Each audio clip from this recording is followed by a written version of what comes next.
Well, it's a new year, guys, and you know what that means. It means brand new books just entered the public domain. We're going to talk about some titles, what this actually means, and more. Let's grab mom and let's talk.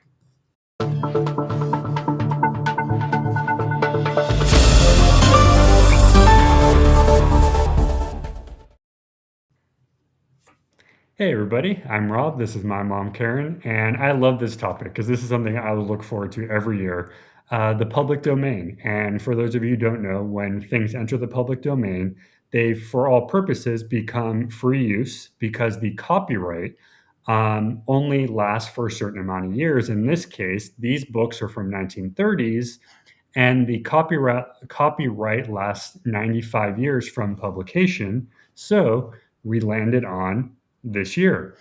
I love the fact that we can do this, and I love the fact that the law allows you to remix, rewrite, redo all of these famous titles. Now, I will caveat by saying I don't think anybody is going to ever go out there and try to better these titles. I think these authors and these series are in their own as it is.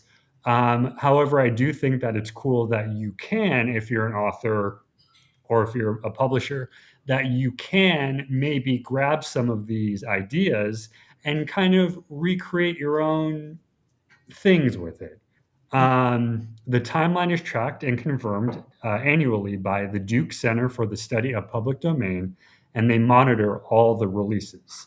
So this means that any book first published in 1930, assuming it wasn't substantially revised later, meaning it literally was rewritten altogether and then became a new book, it is now free to copy, publish, adapt, and even sell if you chose to do so.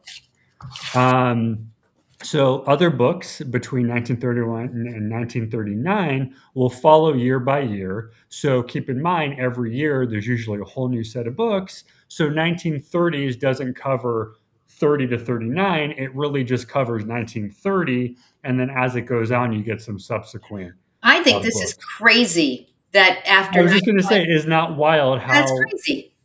this works. Um, So here's a question though, because this is one that I found online and I had to borrow it. Why do people, because assume that if it's old, it's automatically public domain when there's actually a rule to do so? Because there's so many times people go, oh well, this book's been around for 1,000 years. Obviously it's okay to use. That's not really how it works, even if that is how it logistically works. Right, right. So this is education, guys. We're educating you on how the public domain actually works. Okay. Right. So let's go into some notable titles, and you'll notice there's actually a theme here. So I guess 1930 was the year of the mystery because, according to Library of Congress and Duke's listings, we have some of the following: As I Lay Dying by William Faulkner, a landmark of American modernism; The Maltese Falcon by Dashiell Hammett, one of the biggest mysteries there; and Strong Poison by Dorothy L. Sayers, a classic Lord Peter Wimsey mystery. I also did find when I was looking through this all that for those of you who are a fan of Nancy Drew, a lot of those titles are actually also public domain as well. So if you want to go write some Nancy Drew fan fiction or you want to bring her Oh, back in some wow. whatever, you can do that, which makes me wonder, maybe we'll get some new little books, maybe we'll get some new web series, who Well, knows? I have a question for you. I mean, the fact that this can be done, has it been done? Are you aware of anybody who has taken I mean, obviously, it just started. We're only, a couple weeks in, so I'm not sure.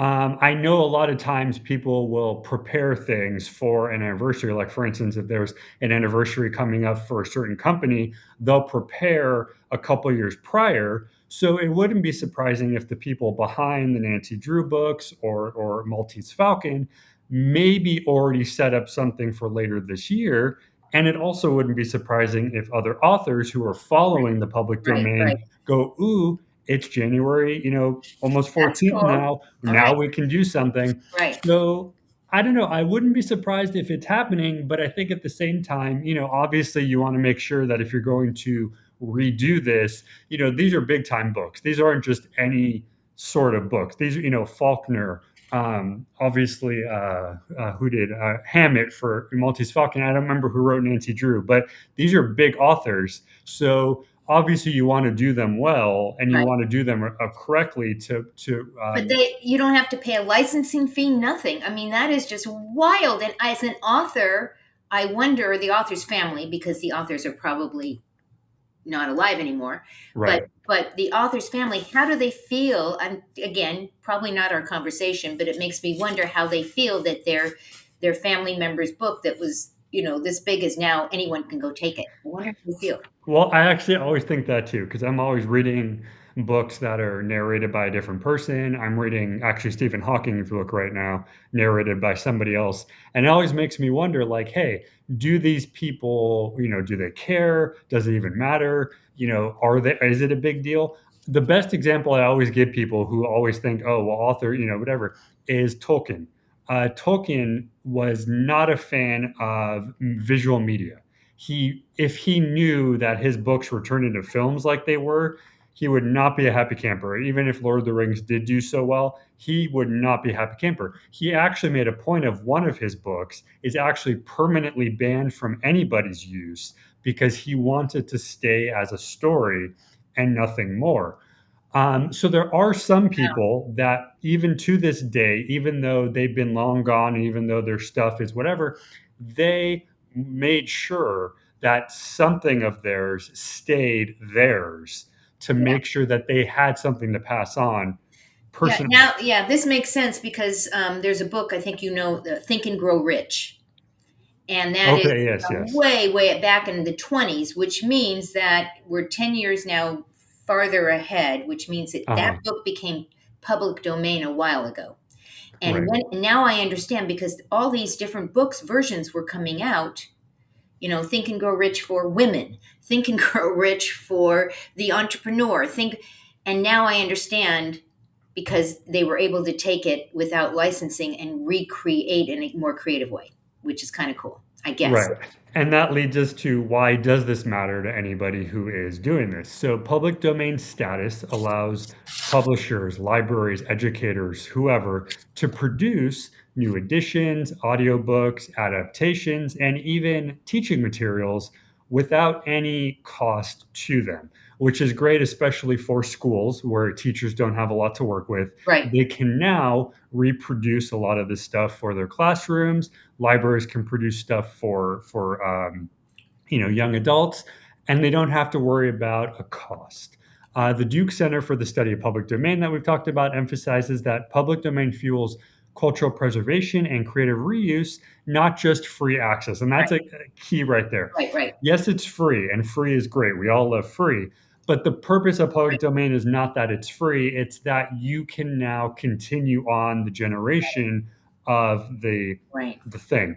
Libraries will often digitize newly public domain to make sure that it's permanently in an archive. So that way, if you do want to go, I know like the British Library does this a lot, Mhm. the National Library does this a lot. They'll personally get it somewhere to make sure it can't get destroyed. So that way, years from now, if you Right. want to go back, you'll have a clean See the copy. original. See the original. Exactly. Right. And then for readers and bookstores like ourselves here, this leads to more affordable editions, creative reprints, and even a renewed interest. And I think that's a big deal as well, Right. because maybe somebody didn't read the Maltese Falcon, maybe somebody didn't read Nancy Drew, and now they're going, "Ooh, a mystery that I've never read before. That's Right. kind of cool."